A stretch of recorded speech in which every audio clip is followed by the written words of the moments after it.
வீசுது சீமான் அல வீசுதுங்க. தலை தூக்குது தமிழ்நாடே தலை தூக்குதுங்க.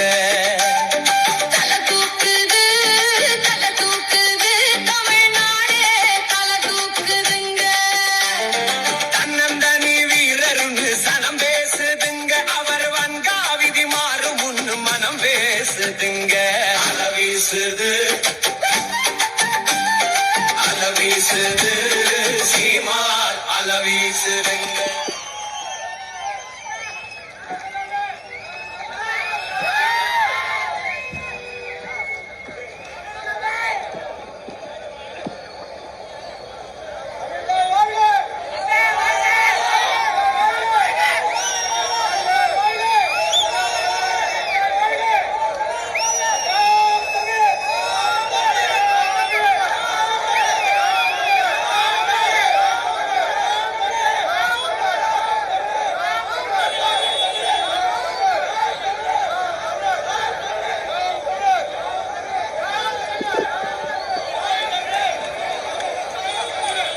எங்களின்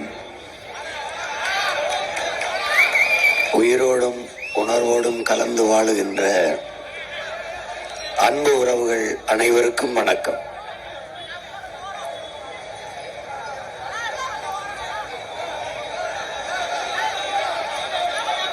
எங்கள் திருநாட்டில் எங்கள் நல்ல ஆட்சியே என்ற நம்முடைய புரட்சி பாவலன் பாவேந்தன் பாரதிதாசன் அவர்கள் முன்வைத்த அந்த முழக்கத்தை ஏற்று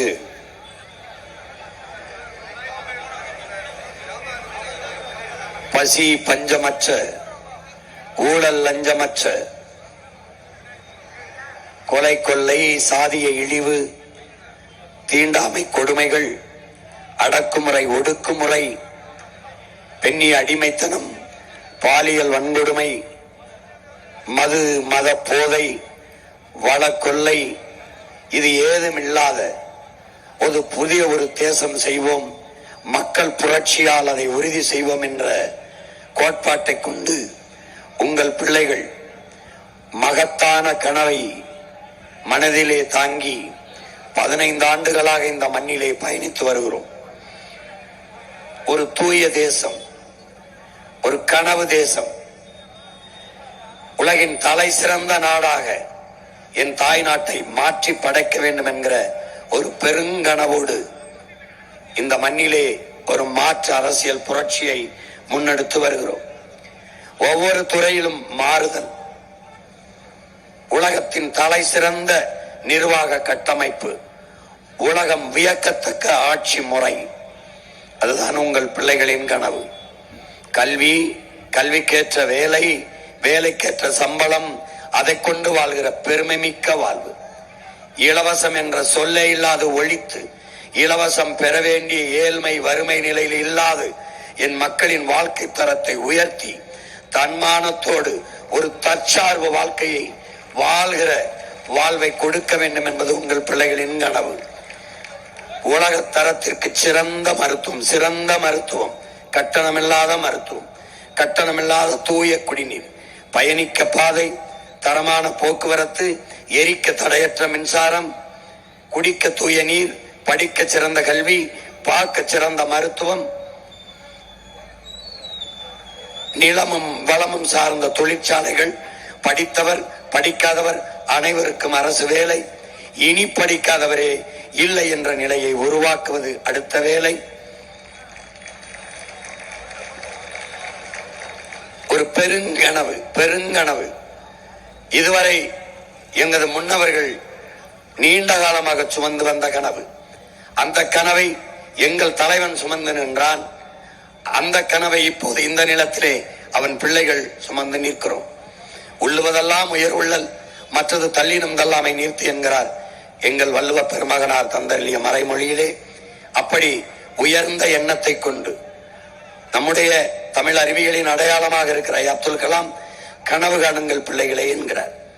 அந்த கனவு உறங்கும் போது வருவதல்ல, உன்னை உறங்க விடாமல் செய்வது என்கிறார். ஒரு முறை வருவது கனவு, மறுமுறை வருவது ஆசை, திரும்ப திரும்ப வருவது லட்சியம். அப்படி திரும்ப திரும்ப வருகிற இலட்சியத்தை நிறைவேற்ற துடிக்கிறோம். அந்த கனவை நாங்கள் பேசி பேசி கடத்தினோம். கருத்தியல் புரட்சியின் மூலமாக மக்களுக்கு கடத்தினோம் கடந்த 15 ஆண்டுகளாக. அதன் விளைவு 2016 4.5 லட்சம் வாக்குகளை வாங்கி நின்ற உங்கள் பிள்ளைகள் 19 17 லட்சம் வாக்குகளை வாங்கி உயர்ந்தோம்.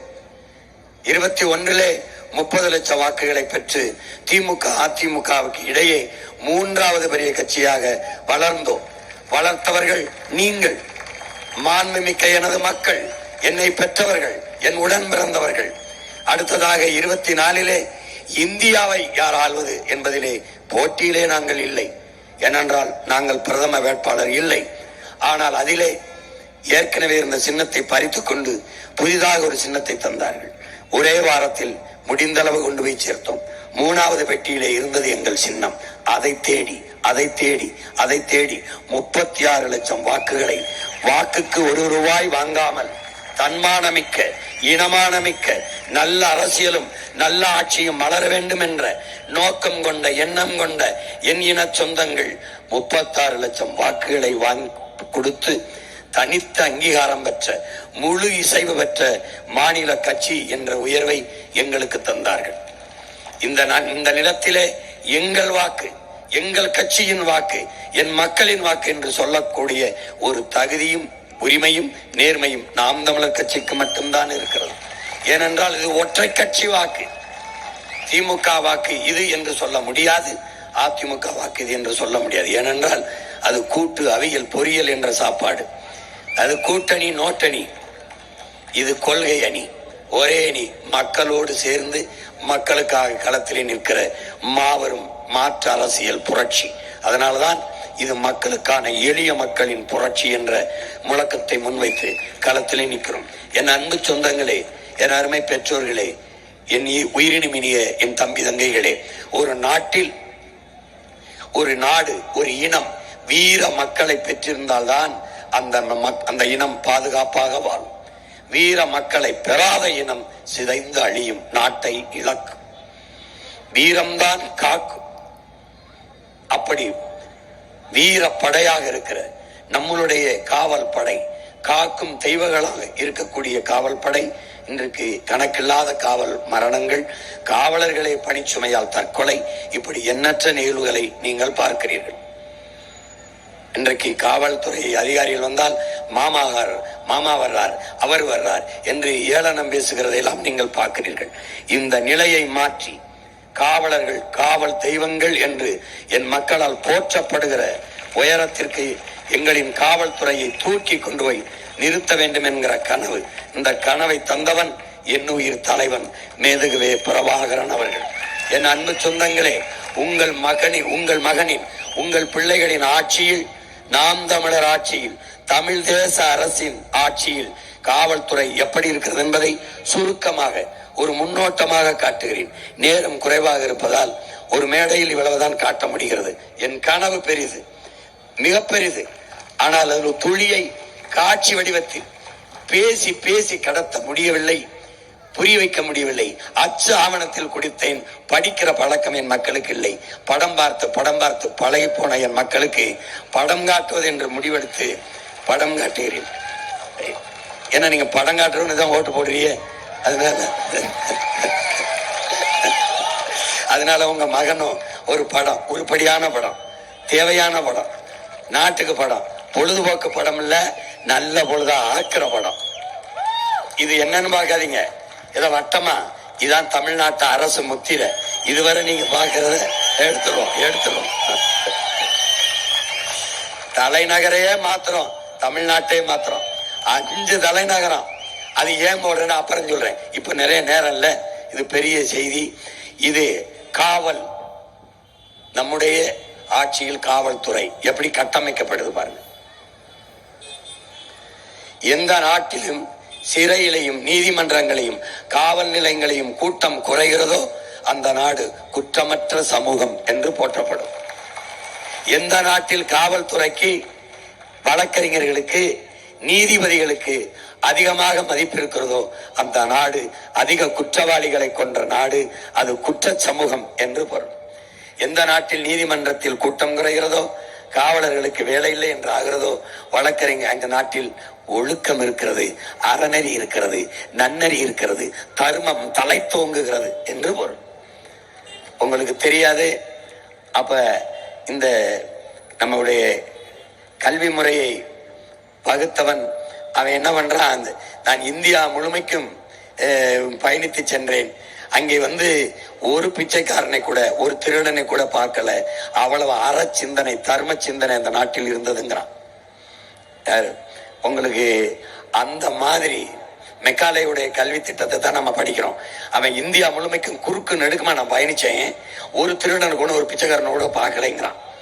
அவ்வளவு தர்ம சிந்தனை அந்த நாட்டில் மேலோங்கி இருந்ததுன்னு இன்னைக்கு திருட்டு பயிலும் பிச்சைக்காரன் தான் குறுக்கு மறுக்குமா ஓடுறான். அதுலயும் நான் என் வீட்டுக்கு போற போது ஒவ்வொரு நிறுத்தத்திலையும் கையேந்திரான். யாரு? பூரா வட இந்திய. அப்ப நான் என்ன தெரிஞ்ச, இனி நமக்கு பிச்சை எடுக்கிற வேலை கூட மிச்சம் இல்ல, எல்லாம் அதையும் பறிச்சுக்கிட்டான். இப்ப பாரு, நல்லா கவனி. அந்த சமூகத்தை எப்படி ஒரு குற்றவாளிகளே உருவாகாத குற்றமற்ற சமூகத்தை உருவாக்குவதுதான் உங்கள் பிள்ளைகள் எங்களின் கனவு, நம்முடைய கனவு. அப்போ அந்த கனவை நிறைவேற்றோம். நம்முடைய தலைவர், எங்கள் தலைவர் படத்தை போட்டு காட்ட முடியாது, அதை ஒளிபரப்ப மாட்டாங்க. தலைவர்னா உனக்கு யாருன்னு தெரியும். அப்ப நம்ம தலைவரை காவல் படையை கட்டிட்டு காவல்துறை அணிவகுப்பு பேரணி அதுல மரியாதையை வாங்கும் போது காவல்துறையில் பேசினது தலைவர் பேசினது அவன் மகன். நான் உங்களுக்கு பேசுறேன். குற்றவாளிகளை பிடித்து கூண்டில் நிறுத்துவதல்ல காவல்துறையின் வேலை. குற்றவாளிகளே உருவாகாத ஒரு சமூகத்தை உருவாக்குவதுதான் காவல்துறையின் வேலை. வேலை என்ன? குற்றவாளிகளே உருவாகாத ஒரு சமூகத்தை படைப்பதுதான் காவல்துறையின் வேலை. அப்படிப்பட்ட காவல்துறை படைப்பதுதான் நம்முடைய வேலை. இங்க பாரு, பாத்துக்க.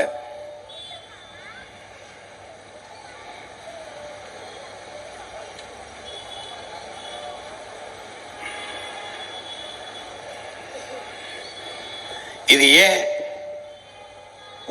சீருடைய மாத்திருக்கேன்? இந்த காக்கி மேல என் மக்களுக்கு ஒரு வெறுப்பு இருக்கு, ஒரு அச்சம் இருக்கு. வந்த உடனே இந்த சீருடைய மாத்திடுறோம்.